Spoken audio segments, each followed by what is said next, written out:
my name is Mark Okkerse with M&S Aviation Services, and today I'm excited to show you this beautiful rendition of the Lancair Columbia 400 November 362 Juliet Victor. November 362 Juliet Victor is a 2006 Columbia 400 born out of the line of the Lancair Aircraft Company. The line started out with the Lancair Columbia 300, and then they evolved into the Lancair Columbia 350, and the 350s had the Avidyne package, and in 2006 they made a transition from the Avidyne package into the Garmin G1000 package, and they offered the Columbia 350 and the Columbia 400 that year. November 362 Juliet Victor has the Garmin G1000 package in it with the new style interior that was designed around the G1000 and the very popular GFC 700 autopilot. Let's take a look at this beautiful rendition here. November 362 Juliet Victor is a two-owner aircraft. The original owner bought it new from the factory, and he was based up in Pennsylvania. And then I sold the aircraft to the current owner, I think right around the end of 2008.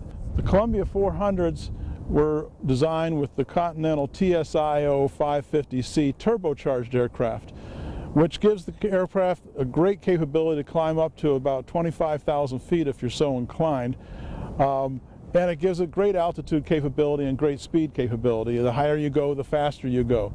The fuel burns on this aircraft can be run rich at peak or lean at peak. If you run rich at peak, you're going to get more speed out of the aircraft. Down low, say maybe around 12,000 feet, you'll be seeing around 200 to 205 rich of peak if you're running it at 75% power.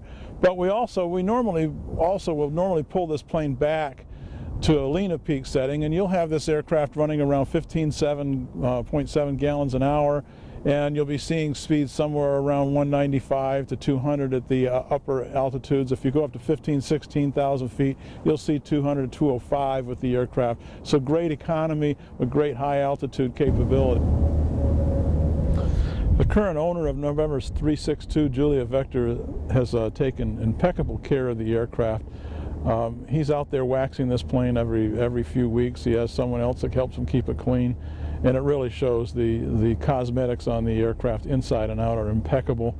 This aircraft has always been hangared from day one, from when it was new. The current owner has also had this aircraft on the Savvy maintenance program, where the Savvy group oversees the maintenance on the aircraft. He's also had it on what we call the Continental Top Care program, where they bore scope the engine as well as doing the compressions at every annual. The compressions on this engine are right up there. The engine runs strong. It's got 700 hours on it, but once again, it's in top condition mechanically. If ever there was anything wrong on the aircraft, it was fixed to a T. So everything's working beautifully on the aircraft, and as you can see, it's just an absolutely gorgeous paint job on this plane. It will catch the eye of anyone on the ramp. In keeping with being a very suitable cross-country aircraft, the baggage compartment on the Columbias are voluminous.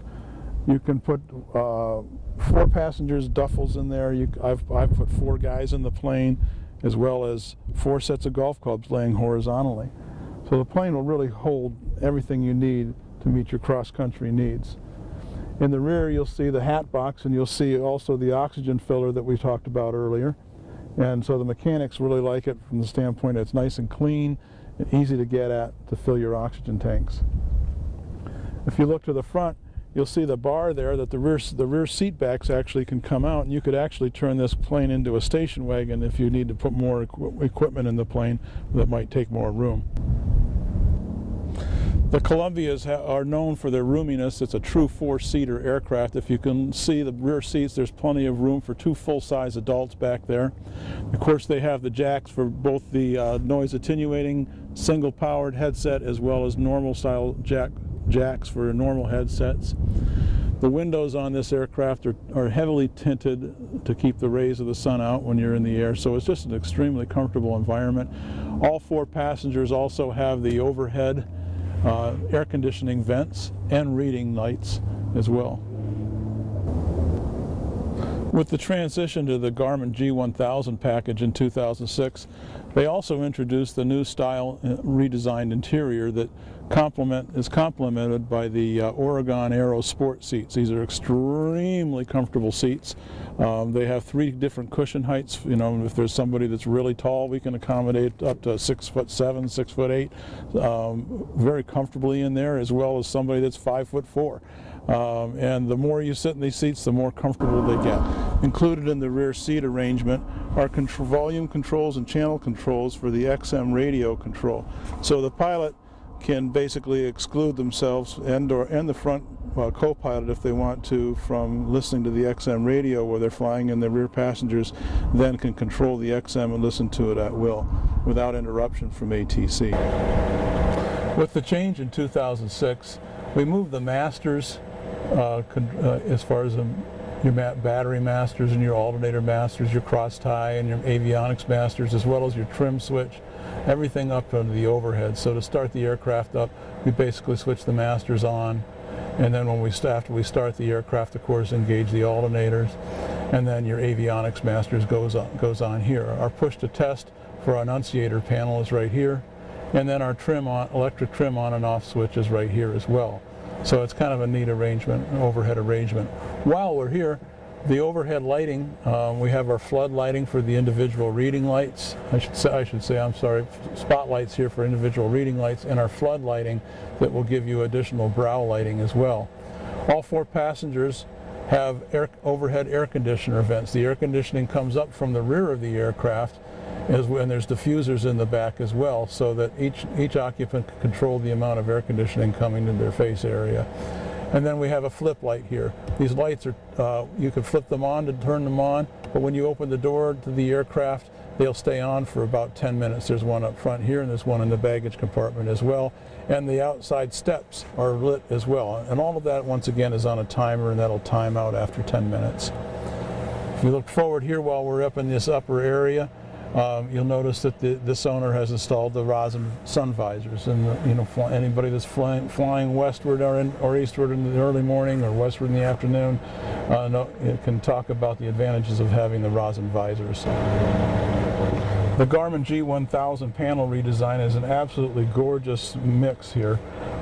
It's just, this panel was actually designed with Columbia Aircraft by Garmin, and so everything just flows beautifully. Once again, we're a joystick controlled aircraft, so there's no big yokes in front of you. Everything is wide open, and if you look at the beautiful wood joysticks that were put in this plane, and while we're over on the pilot's joystick, you have your autopilot disconnect, you have control wheel steering for interrupting the autopilot, hand flying, and then letting the autopilot go back to what it was controlling. You have an up and down trim for your pitch trim, and you also have a left and a right aileron trim in the aircraft. So you're hand flying the aircraft and you have a crosswind, you can trim out all kinds of pressures. You literally can get this joystick so you're controlling it and flying it with your fingers. Ignition switch is over on the left side, and your primer switch is right here. If we come up to this panel, you have your standby instruments right here, and alongside of those you have your pitot heat, door seals, and November 362 Juliet Victor is equipped with a hot prop. Your primary flight display is located right here for your G1000, and then your multifunctional display for the G1000 is right here. Audio panel is right in the middle. This is the revisionary button, so for example, if this panel were to go out, you would hit the revisionary button and it would switch your primary flight display over to the right side. And you notice the inset maps go with it as well, so you have inset maps, and you can clutter those up with traffic and terrain and everything that you want on those as well, so you could literally fly with this panel. That's the redundancy that Garmin built into the G1000. And then the much touted Garmin GFC 700 autopilot. It's one of the best autopilots I've ever flown in the industry, bar none, and everybody talks about the GFC autopilot. It's very exacting, it's right on the money, it locks on to the localizers that you have it on like a rock, and I've flown this plane right down to the runway on the localizer, no problem whatsoever. If you climb to altitude, the plane will climb right up to altitude and bam, nails the altitude. And you can choose to whether or not you want to climb by vertical speed. And if I put vertical speed up in here, or I can hit the FLC button, and the FLC button will tell you whether you want to climb. Of course, we're not flying right now, so it's not operating, but it'll tell you can climb by airspeed. So if I want to maintain 130 knots, let's say on the climb, it'll maintain 130 knots. And if I have my power plane, pulled back too far, it'll just nose the plane up or down to maintain that 130 knots, so it won't let you stall. If we come over to the multifunctional display, the multifunctional display has your map page right here, and you can clutter that up as much as you want. You can see we have the active traffic on this page. This has the Ryan 9900B active traffic system. We also have the traffic page right here, and it'll go out to 24 nautical miles. So you can see our active traffic on there. It has a mute button, so if you're coming in and there's traffic and you're landing and whatnot, you hit mute. The next page is your weather page. There's more weather than you know what to do with in this plane. I can put the NexRad on here. You can see a little bit of NexRad weather up top. I can go to cloud tops. If there's clouds, you can kind of see it shades the cloud tops. I can put lightning. If there's lightning, it'll show the lightning. Cell movements. And we don't have a lot of weather today, thank goodness. It'll show the direction of the cell. Signets and airmets will come up. So if there's a signet or an airmet out there, it'll bring the signets and airmets out. And if you go into that signet or airmet, I'm not seeing one today out there, but there should be one that I can pick up. But if you go to where the signet or airmet is, and you hit your cursor and you go into that area, and then you hit enter, it'll pull up whatever the signet and airmet is there and show it to you in a text format. Then we can go to METARs and whatnot, and you can see everything is pretty much VFR today from where we are here in North Carolina. And then if I go to more weather, I've got the surface conditions, say 12-hour surface conditions, sunny with a little clouds, sunny over here, stormy up there. 24 hours, I can see what it's going to look like in 24 hours. Oh, we got a little rain coming our way. 36 hours, it's going to still hang with us. And 48 hours, and we got some thunderbunders coming in. So it's kind of neat in that respect. So at any rate, then you have a freezing level. And you can see where the freezing levels are. And let's see if I can make this work for me on that. And hit enter. No, didn't do it there either. But it'll show you the freezing levels, and you can get the text on that as well. At any rate, I can go on to more weather, and I can go winds aloft. I can hit, say, what's our winds aloft at 9,000 feet, and that will come up as well. The winds aloft haven't populated yet, so it takes a little bit longer. But when the winds aloft come on, then they will come up and show you the little barbs, and you'll be able to see where those winds are. The next page is our TAWS-B page, so that's for terrain. We're on the ground right now, so we're seeing the terrain. That's the end of the map section. Then I can go into the waypoint section. Right now I got Greensboro comes up because that's where we are. We can bring up intersections, NDBs, VORs, user waypoints. If I go to the auxiliary page, we have an automatic trip planning page. It'll come in, and if you do your trip planning, it'll actually give you the statistics of what your trip has been. The next page is a timer page. You can set up all kinds of timers, if you will. The next page is your satellite status, and then we can put up to 25 different pilot profiles in here, so we can change some of the data that we see up top and how we want that arranged. And you can even come down and decide whether you want a female voice or a male voice. And then the next page is your XM radio. So you have full XM radio in here. Of course, it's a subscription for that. And the beauty of the XM radio, once again, is that you can decide whether with your isolation switches whether you want the pilot, co-pilot, and everybody in the airplane to be on XM radio. If there's too much chatter with ATC, the pilot can say, well, I'm just going to X myself out, and then the co-pilot and the rear passengers will listen to the XM radio. If the co-pilot says, I don't want to listen to the XM radio either, the XM stuff's out, and now just the rear passengers can listen to the XM radio. And then once again, they have the switches in the back to change their volume and the station that they want to listen to.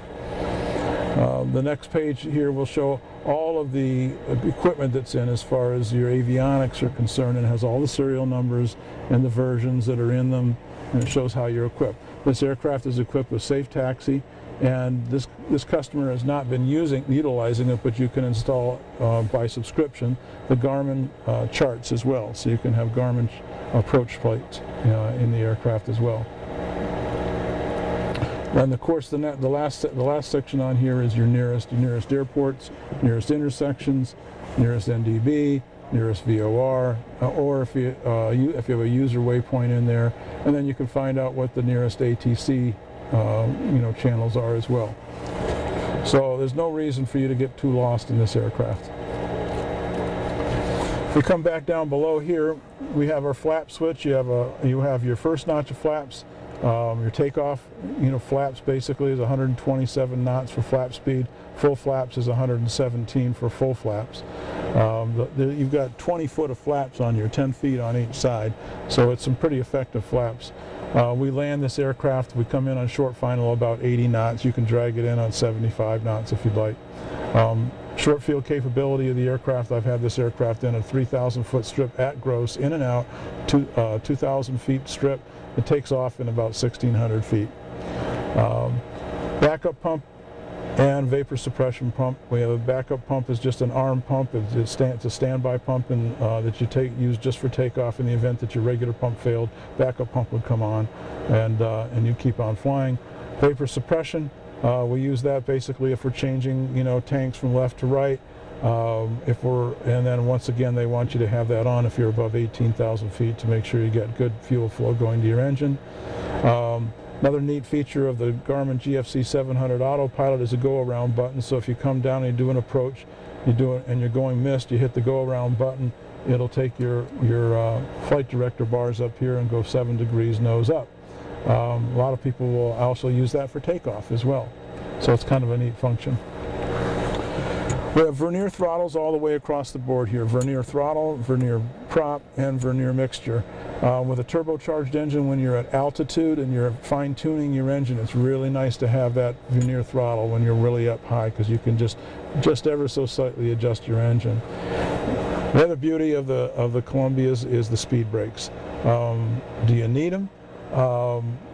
You don't necessarily need them in a Columbia, but this is a fast aircraft. It's a slippery aircraft. It gives you a lot of extra tools in your toolbox, if you will. So if you're coming down and you're dropping down and you want to come down quickly, you pull your throttle back to maybe 19 inches of manifold pressure, throw those speed brakes up on the wing, and basically what they'll do is do just that, give you speed brakes as you're coming down, and you won't do any shock cooling for your engine. If you're coming in on, if you've been coming into an airport pretty quickly and you're getting into the pattern, you've got your throttle pulled back, you level off at pattern altitude, you hit your speed brakes up, it helps to slow you right down to your initial flap speed. If you're coming in on final and you're maybe a little high or a little fast, but you know you got your power setting where you want, you can just juke it with the speed brakes and get your altitude where you want it to be on the VASI, or once again get your airspeed breakdown. So it's a great tool.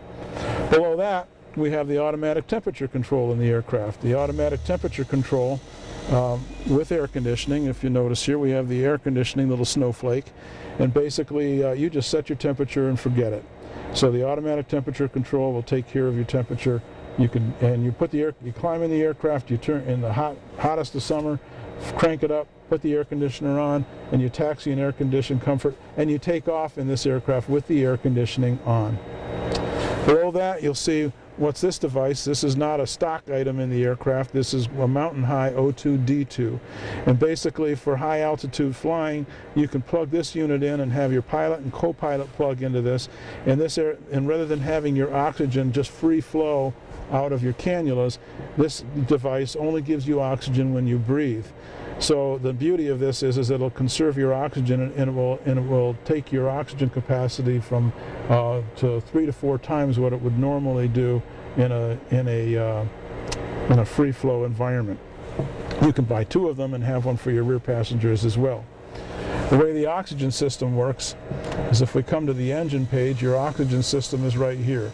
You have your pressure and your outlet pressure, and all I do is hit the oxygen button and the oxygen pressure comes on. So it's a built-in oxygen system. It's filled in the rear baggage compartment where it's nice and clean. The mechanics can just stand right there and fill it up. While we're here, we're on our engine page now. So our engine page has all of the engine gauges here.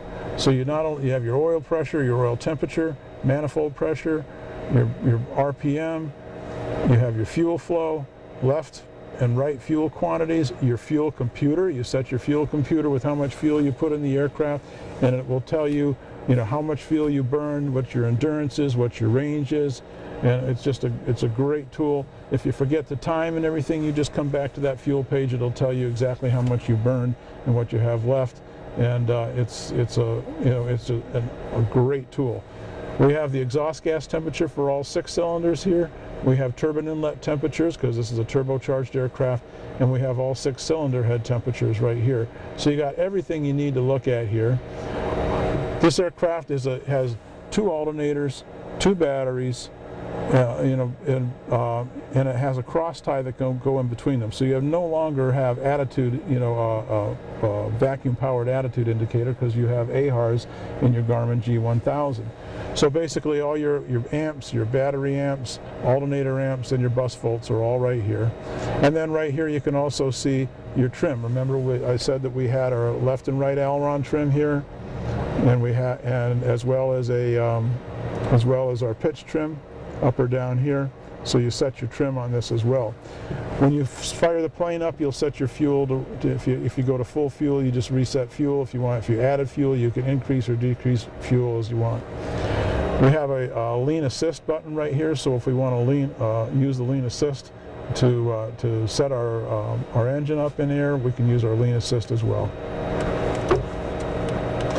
If you go back to the regular map pages and whatnot, you'll notice that right here, all of our engine parameters are right here as well. So you don't have to be switching back and forth to that page. So your manifold pressure, your RPM, fuel quantity, fuel, gallons per hour, oil pressure, oil flow, turbine inlet temperature, and CHTs are all right here. Your trim is all right here.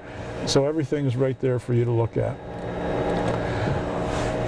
We have all of our control knobs, of course, for both are identical on both the primary flight display and the multifunctional display. So you can reach up here and do all of your controlling. You can go to flight plan and put your flight plan in here. You can go to flight plan, put your flight plan in here. So everything is controllable, from there. But we also have this neat device here called a Ready Pad. And so basically everything but your autopilot can be controlled from right here. And some people are real button freaks and love to do all that from right here. So you could be flying along, with the autopilot flying the plane, and you want to play, you can come up here and control your pages as we did from here.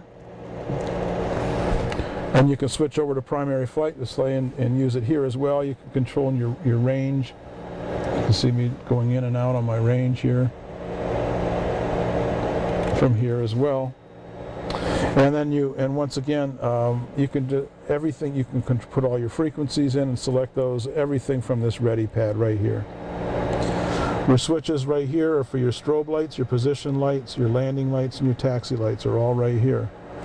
And here is this gorgeous fuel selector knob, right tank, left tank. So you just simply flip it from left tank to right tank. This is directly linked to the fuel valve. It goes right into the fuel valve, so you can feel that it's going in or that it's going.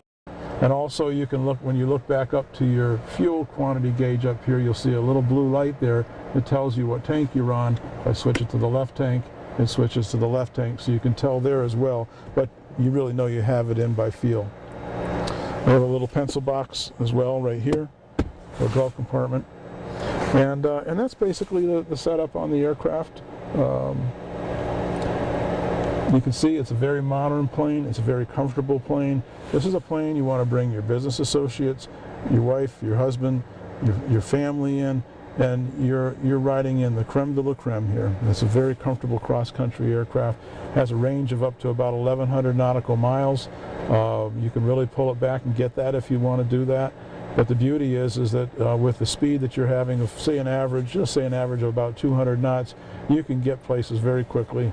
Once again, most people are very comfortable maybe with 2.5 hours, 3 hours is usually stretching it for passenger comfort.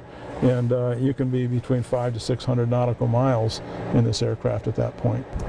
So November 362 Julia Victor offers a great opportunity in a new age modern aircraft with all the cross-country capabilities and comforts and performance that you could ask for. Please give me a call. My name is Mark Okkerse at M&S Aviation Services, www.msaviationservices.com, 704-663-2364. Thank you.